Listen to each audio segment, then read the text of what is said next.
An absolute reference is a cell or range reference in a formula whose location does not change when the formula is copied. To stop the relative adjustment of cell references, enter a $ character before the column letter and row number. This changes the cell reference to absolute. When a formula containing an absolute cell reference is copied to another row and column location in a worksheet, the cell reference does not change. It is an exact duplicate of the cell reference in the original formula. A cell reference also can be mixed reference. In this type of reference, either the column letter or the row number is preceded with the $. This makes only the row or column absolute. When a formula containing a mixed cell reference is copied to another location in a worksheet, only the part of the cell reference that is not absolute changes relative to the new location in the worksheet. In this next example, what we're going to do is we're going to learn about the absolute reference. But before we do that, what I want to do is I want to just make a note and have you look at the formula for the average for the espresso. It's equal average B7 through D7. Okay, so here's B7 through D7. Now, if you remember when we copied this formula, we used the autofill handle and we dragged it down to the appropriate rows. Okay, now when we get down to the drip coffee line, we notice that the rows automatically incremented as we went down and copied the formula through. Okay. Now that's an example of relative cell address, which means the formula has changed relative to the cell that it was copied to. In this example, we're going to learn about absolute reference, where in this case, when we do the absolute reference example, we're not going to want the cell to change automatically. And there are some instances where we want that to happen. Okay, let's set up our next example, and we're going to add a heading. We're going to call it proportion.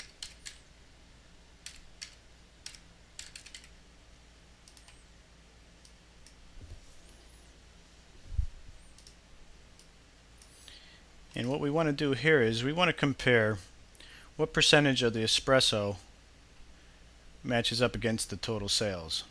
Okay, how much of the total sales did espresso have, drip coffee, food and beverages, merchandise, and computers in relation to the total sales? Okay, so now our formula is going to be equals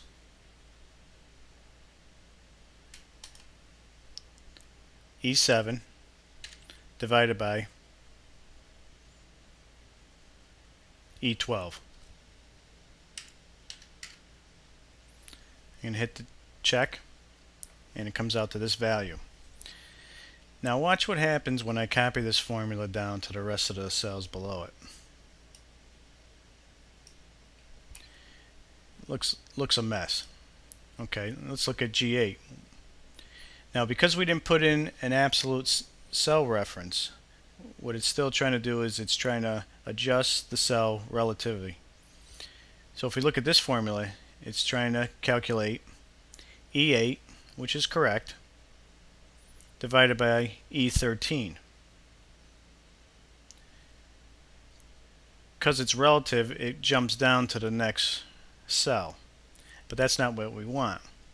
What we want to have is cell E12, total sales, to stay fixed in the formula.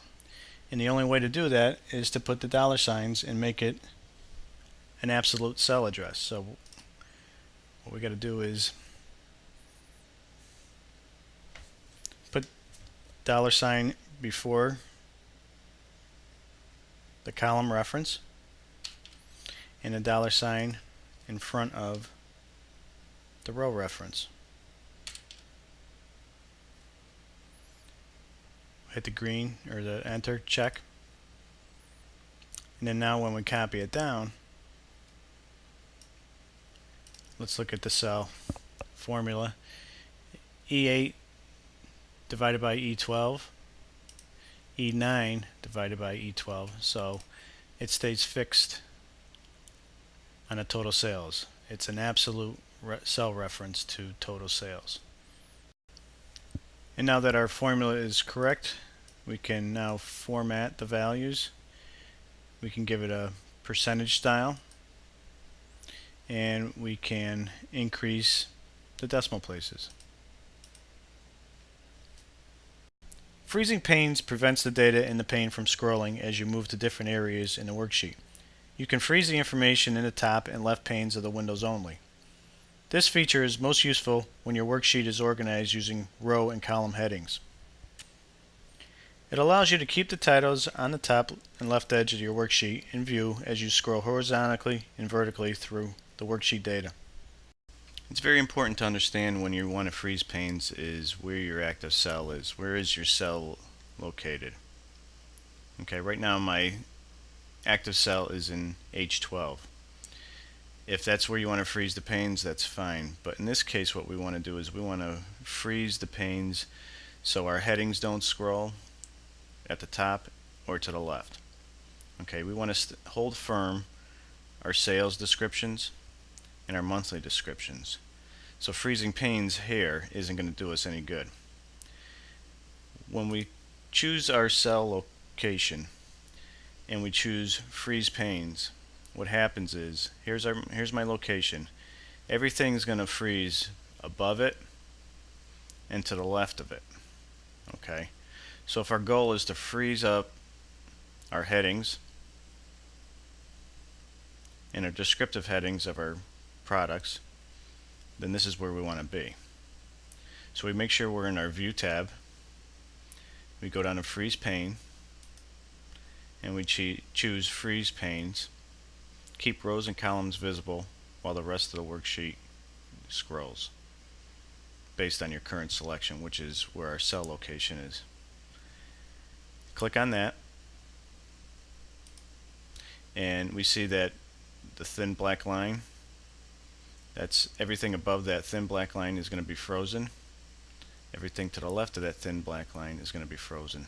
So now watch what happens when we scroll to the right.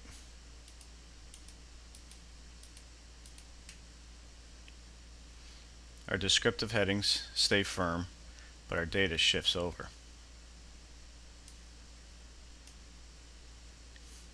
Watch what happens when we scroll down. Our data scrolls, but our column headings stay firm.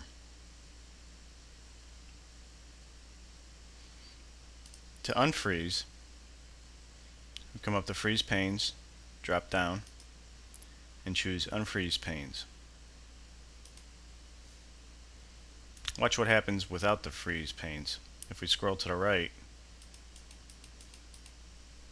we lose our headings to the left. So if I'm looking at this 4000, I can't tell what product that goes along with until I scroll all the way over. Then I see it, but then again I don't know what month I'm in. So Freeze Panes has definitely its advantages.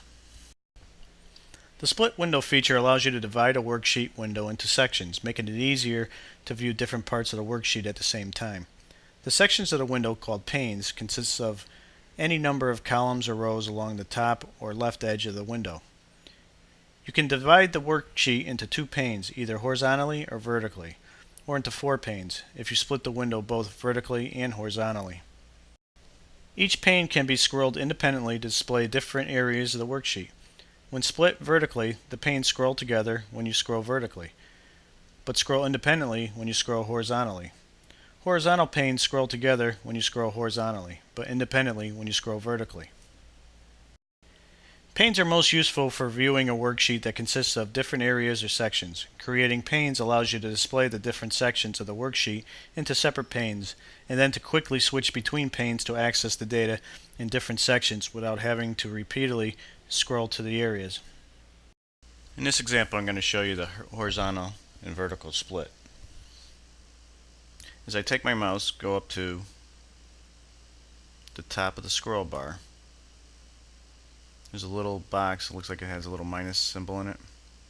Watch what happens when the mouse goes over it. It turns into a split icon. We double click on that and it creates the horizontal split.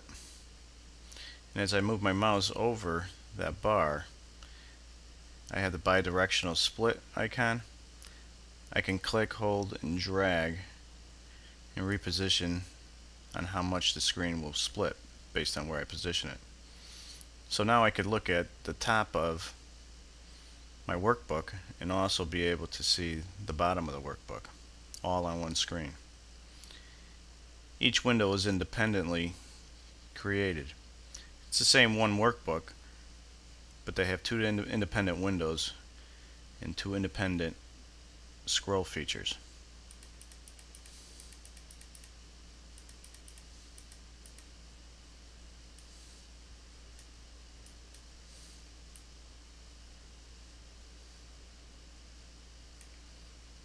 To remove the horizontal split, I position my mouse over the split bar and I double click. That removes it. The vertical split works the same way. I move my icon over the vertical split bar and double click. And it puts the vertical split bar right in the middle of our screen. And again, we have two independent scrolls. So I could actually see the leftmost part of my workbook and use the second split window to scroll all the way over to the right so I can see the tail end of the workbook. And again, to remove the split bar, position your mouse right over it, get the bidirectional split icon, and then double click. The Goal Seek tool is used to find the value needed in one cell to attain the result you want in another cell. Goal Seek varies the value in the cell you specify until a formula that is dependent on the cell returns the desired result. The value of only one cell can be changed. Now, in the previous exercise, we used the what-if analysis to try to change our profit margin to 15%. And what we did is we pretty much changed the payroll figure a few times before we actually achieved the 15%. Now in Excel there's a tool called the Goal Seek, and it's a quicker way to get to do the same thing that the what-if analysis does, and I'm going to show you that right now. First thing I want to do is I'm going to position my current cell for the profit margin for May. Now, making sure that my current cell is C25, I want to make sure I'm at the Data tab, go to the What If Analysis drop-down, and then choose Goal Seek. Now here it says Set Cell. We're going to set cell C25, and we want to set it to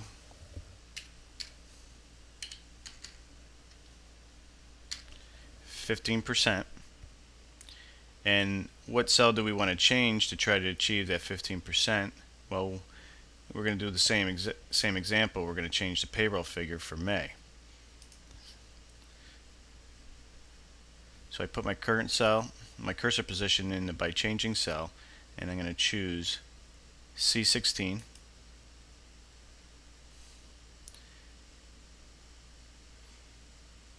Then we're going to click OK. And it says Goal Seek with cell C25 found a solution. Okay. If we want to see the solution, we click OK, and then we see that it changed payroll to $8,390 to achieve a 15% profit margin. So that saved us a lot of time, because otherwise we would have tried to hunt and peck and try to find a figure that worked for us. This way it went directly to it using the Goal Seek function.